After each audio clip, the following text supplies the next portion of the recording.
Urine form में कैसे होता है। तो जब यहाँ पर हम लोग फॉर्मेशन ऑफ यूरिन के बारे में पढ़ते हैं तो हम लोगों ने कल पढ़ा था कि यूरिन का जो फॉर्मेशन होता है वो मेनली 3 प्रोसेस से होता है। ठीक है, पहला जो प्रोसेस था उसको हम लोग कहते थे अल्ट्रा फिल्ट्रेशन। अल्ट्रा फिल्ट्रेशन कहिए या इसी को एक नाम और दे सकते हैं हम लोग ग्लोब्यूलर फिल्ट्रेशन। क्या कहते हैं हम लोग? Globular filtration. ठीक है, तो ग्लोब्यूलर फिल्ट्रेशन या हम कहें अल्ट्रा फिल्ट्रेशन, दोनों बात एक ही। दूसरा होता है आपका ट्यूबुलर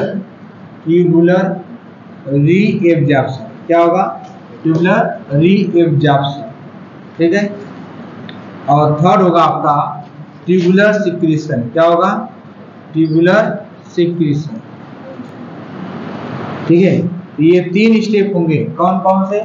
अल्ट्रा फिल्ट्रेशन या ग्लोब्यूलर फिल्ट्रेशन, दूसरा होगा ट्यूबुलर री-एब्जॉर्प्शन और थर्ड होगा ट्यूबुलर सिक्रीशन। ठीक है, ये 3 स्टेप होते हैं जिसके द्वारा यूरिन का फॉर्मेशन होता है। ठीक है, और जब हम यूरिन के फॉर्मेशन की बात करते हैं तो हमें पता चलता है, ध्यान देना, जब हम यूरिन के फॉर्मेशन की बात करते हैं तो हमें पता चलता है कि सबसे पहला जो प्रोसेस है वो क्या है?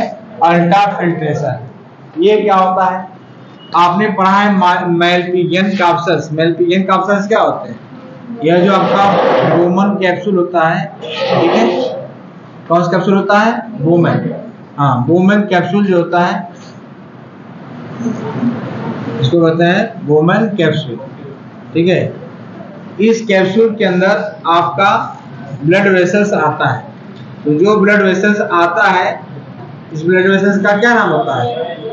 अफरेंट। आने वाले को हम लोग कहते हैं अफरेंट और जाने वाले को हम लोग क्या कहते हैं?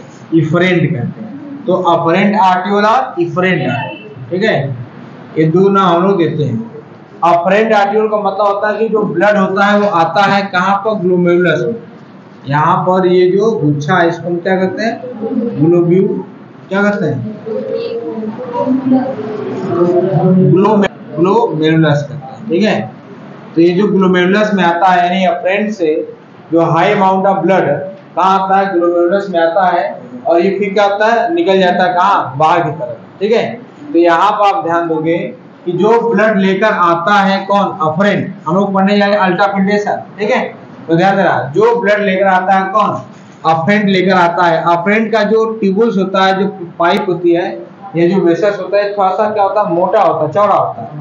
और इफरेंट का क्या होता है? थोड़ा सा क्या होता है? पतला होता है। तो जब हाई अमाउंट ऑफ ब्लड आएगा और लो अमाउंट ऑफ ब्लड जाएगा तो इस ग्लोमेरुलस के अंदर एक प्रेशर क्रिएट होता है, एक दाब क्रिएट होता है, एक बल क्रिएट होता है। समझ में बात नहीं? अब देखिए, जब ये क्रिएट होगा तो आप सिंपल से बात समझिए कि यहाँ पर क्या होगा कि आपके ब्लड में 2 चीजें होती हैं। एक होता है आपका सेल्स और दूसरा होता है आपका प्लाज्मा। जब हम सेल्स की बात करेंगे तो हमें पता चलेगा कि इसमें आरबीसी, डब्ल्यूबीसी और हम इसको कहते हैं सेल फ्रेगमेंट यानी प्लेटलेट्स। और प्लाज्मा जो होता है वो उसमें वाटर होगा, बाकी चीजें प्रेजेंट होगी, प्रोटीन्स होंगे, इलेक्ट्रोलाइट्स होंगे, यानी हार्मोन्स होंगे, ये सारी चीजें प्रेजेंट। होता क्या है कि जब ब्लड हाई अमाउंट में आता है और लो अमाउंट में रिलीज होता है यहाँ पर, तो इस ग्लोमेरुलस के अंदर एक प्रेशर, एक दाब क्रिएट होता है। क्या क्रिएट होता है?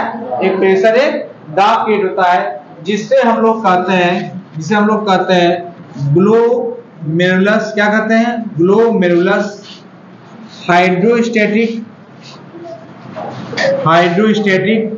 प्रेशर। क्या कहते हैं? हाइड्रोस्टैटिक प्रेशर, यानी ग्लोमेरुलस हाइड्रोस्टैटिक प्रेशर। इसको हम लोग शॉर्ट फॉर्म में कहते हैं जीएचपी। क्या कहते हैं हम लोग? जीएचपी कहते हैं, ग्लोमेरुलस हाइड्रोस्टैटिक प्रेशर। कि जो ब्लड आया कहाँ? आपके ग्लोमेरुलस में, जितने अमाउंट में आया उतने अमाउंट में गया नहीं, जिसकी वजह से क्या हुआ? उस ग्लोमेरुलस में जो ब्लड था उसने क्या किया? एक प्रेशर क्रिएट किया, एक दाब क्रिएट किया, है ना, जिससे क्या हुआ? उसका जो प्लाज्मा है उस प्रेशर को हम लोग क्या कहेंगे? Glomerulus hydrostatic pressure. क्या कहेंगे? हाँ, ग्लोमेरुलस हाइड्रोस्टैटिक प्रेशर। और यह जो प्रेशर होता है इसका कितना प्रेशर होता है, मतलब इसके जो ग्लोमेरुलस हाइड्रोस्टैटिक प्रेशर है इसका कुल कितनी वैल्यू होती है, तो होता है 55 mmHg। कितना होता है 55 mmHg, यानी लगभग 55 mmHg क्या होता है इसका प्रेशर होता है, किसका, ग्लोमेरुलस हाइड्रोस्टैटिक प्रेशर। यह क्यों प्रेशर हुआ, हाँ क्योंकि ब्लड हाई अमाउंट में आया और लो अमाउंट में गया, जिसकी वजह से जो ग्लोमेरुलस है उसमें एक प्रेशर क्रिएट हुआ जिसे कहा गया ग्लोमेरुलस हाइड्रोस्टैटिक प्रेशर। बात समझ में आई नहीं। अब इस प्रेशर के बाद एक प्रेशर और लगेगा जिसका नाम है ब्लड कोलाइडल ऑस्मोटिक प्रेशर। क्या नाम होगा, हाँ यानी पहला प्रेशर लग गया, दूसरा प्रेशर लगेगा ब्लड कोलाइडल हाइड्रोस्टैटिक प्रेशर। दूसरा प्रेशर है ब्लड कोलाइडल हाइड्रोस्टैटिक प्रेशर, जिसको हम लोग शॉर्ट फॉर्म में कहेंगे BCHP यानी ब्लड कोलाइडल हाइड्रोस्टैटिक प्रेशर होगा। क्या ध्यान सुना बात को। अब हमने कहा कि इसमें दो चीजें हैं, एक सेल्स है ब्लड में, दूसरा क्या है प्लाज्मा।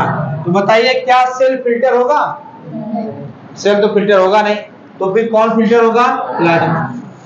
तो प्लाज्मा में क्या फिल्टर होगा, प्लाज्मा में वाटर फिल्टर होगा, प्लाज्मा में कुछ इलेक्ट्रोलाइट्स फिल्टर होंगे, उसमें जो यूरिया होगा वो फिल्टर होगा, ठीक है। लेकिन प्लाज्मा में एक जो सबसे इंपॉर्टेंट चीज पाई जाती है वाटर के बाद, वो पाई जाती है प्रोटीन पाई जाती है।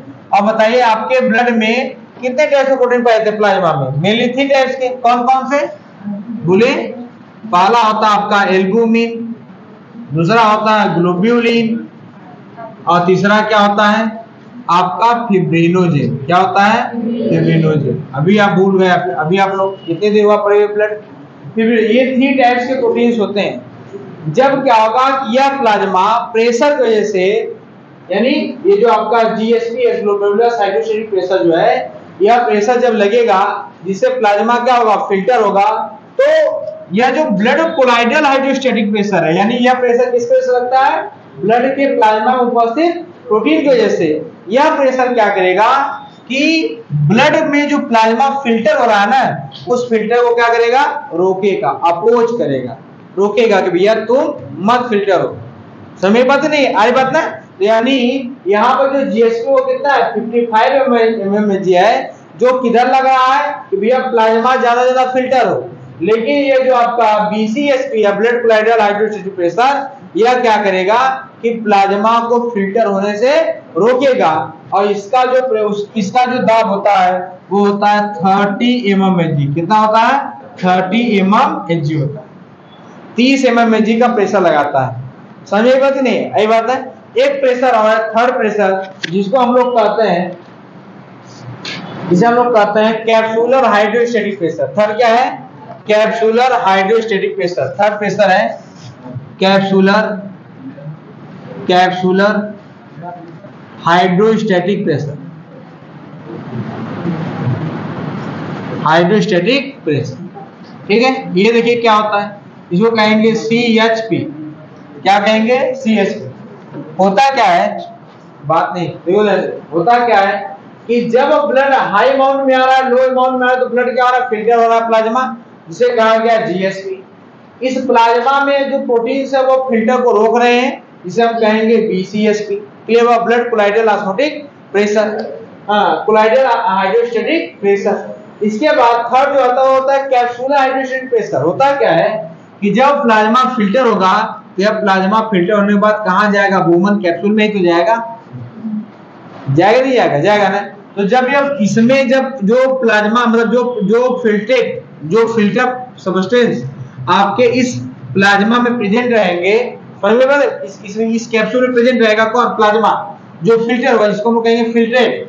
यह फिल्ट्रेट प्रेजेंट रहेगा, तो जब यह प्रेशर लगेगा जिससे प्लाज्मा फिल्टर होगा, पूरे इस प्लाज्मा में आएगा, तो क्या इस प्लाज्मा के जो मॉलिक्यूल होंगे या इस सब्सटेंस को आसानी से आने देंगे, नहीं, यह भी अपोज करेंगे, यह भी रोकेंगे कि भैया ज्यादा मात्रा में तुम वापस अंदर ना हो। समझने बात नहीं। जैसे फॉर एग्जांपल कोई आपने कभी अगर खेत में पानी का भरा होगा, जब कोई क्यारी बनाते हैं उसमें जब पानी नहीं रहता तो उसमें जब खोलते हैं पानी तेजी से जाता है, क्योंकि पानी को क्या करता है, खींचता है। लेकिन जब उसमें पानी भर जाता है उसके बाद जब फिर से आप खोलते हो वेड़ी उसका, तो क्या वो पानी तेज जाने देता है? क्या नहीं देता, रोक देता है ना, अपोज करता है ना। तो जब ये पहली बार आएगा तो भैया क्या करेगा, फिल्टर होगा तेजी से। लेकिन जब इसमें सब भर जाएगा तो क्या होगा, इसमें जो कैप्सूल का जो प्लाज्मा है या फिल्ट्रेट है, ये इसके फिल्ट्रेशन को रोकेगा। इसी को हम लोग कहेंगे कैप्सूलर हाइड्रोस्टेटिक प्रेशर, जिसको हम लोग कहेंगे CSP। इसकी वैल्यू कितनी होती है, 10। कितनी होती है, 10 mmHg।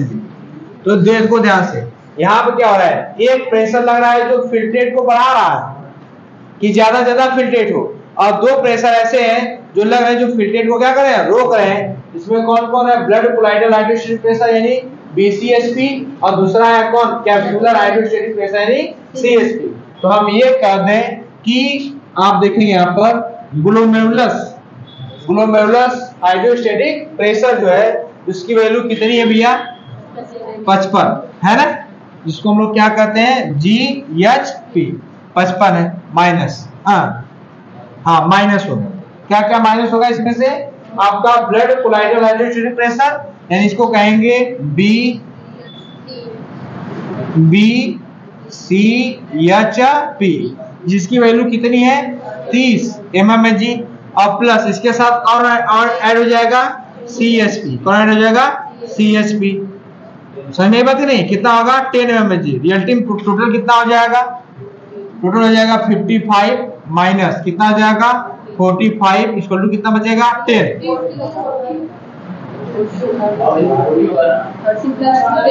15 mmHg होता है, तो यहाँ पे कितना हो जाएगा 15, 10 लिख देते हैं, ठीक। कितना हो जाएगा 15 mmHg, तो कितना हो जाएगा बताइए, 45 हो जाएगा, यानी रिजल्टिंग कितना बचेगा 10 mmHg, 10 mmHg प्रेशर बचेगा। इसी को हम लोग कहेंगे 10 mmHg जो बचा है ना, इसी को हम लोग कहेंगे नेट, क्या कहेंगे, नेट फिल्ट्रेशन प्रेशर। क्या कहेंगे, नेट फिल्ट्रेशन प्रेशर। समझ में बात नहीं, तो नेट फिल्ट्रेशन प्रेशर बराबर क्या होगा बताइए, नेट फिल्ट्रेशन प्रेशर बराबर क्या होगा, GSP minus BCSP plus CSP। समझ में बात नहीं, यानी टोटल कितना होगा 55 माइनस 30 प्लस 15 कितना हो जाएगा 10 mmHg बनेगा। इसी को हम लोग कहेंगे क्या, नेट फिल्ट्रेशन प्रेशर। ये बात समझ में आई नहीं, बोलो कोई दिक्कत, इतनी बात समझ में आई नहीं, क्लियर हुआ। क्यों ब्लड क्या हो रहा है, प्लाज्मा फिल्टर हो रहा है। होता क्या है, जब पहली बार ब्लड आपके अफरेंट में आता है, इफरेंट से जाता है, तो अफरेंट का डायमीटर क्या है, ज्यादा है, इफरेंट का क्या है, कम है, जिसके वजह से यहाँ पर ग्लोमेरुलस में एक प्रेशर क्रिएट होता है, जिसको हम लोग कहते हैं ग्लोमेरुलस हाइड्रोस्टेटिक प्रेशर, जिसकी वैल्यू कितनी होती है 55 है। इसे क्या होता है कि प्लाज्मा क्या होता है, फिल्टर होकर कहाँ जाता है, आपके कैप्सूल, क्लियर हुआ। लेकिन दूसरा क्या होता है, ब्लड कोलाइडल हाइड्रोस्टेटिक प्रेशर। इसमें क्या होता है कि ब्लड के प्लाज्मा में जो प्रोटीन्स हैं या उस फिल्ट्रेशन को रोकते हैं, अपोज करते हैं, जिसकी वजह से इसका वैल्यू कितना है भैया 30 mmHg, और यह क्या करता है, ब्लड के फिल्ट्रेशन को रोकता है। तीसरा आता है कैप्सूलर हाइड्रोस्टेटिक प्रेशर, यह क्या करता है, जो कैप्सूल में प्लाज्मा भरे हुए हैं या फिल्ट्रेशन के प्रोसेस को रोकते हैं, अपोज करते हैं, जिसकी वैल्यू कितनी होती है 15 mmHg होती है, इसको हम लोग कहते हैं CSP। तो यहाँ पर हम निकालते हैं नेट फिल्ट्रेशन प्रेशर, यानी NFP बराबर क्या होता है GSP माइनस BCSP प्लस क्या होगा CSP। यानी यहाँ पर हम लोग देखेंगे, यहाँ पर 55 माइनस कितना होगा माइनस 45 यानी 30 प्लस 15 कितना आ जाएगा 10 mmHg, और यही जो होगा क्या होगा नेट फिल्ट्रेशन प्रेशर। यानी पूरा जो ब्लड है वह कितने प्रेशर से फिल्टर होता है भैया 10 mmHg के प्रेशर से क्या होता है, फिल्टर होता है। समझ में बात नहीं है, क्लियर हुआ। अब एक बात ध्यान दीजिए, लगभग एक घंटे में लगभग 1 आवर में लगभग 7.5 कितना 7.5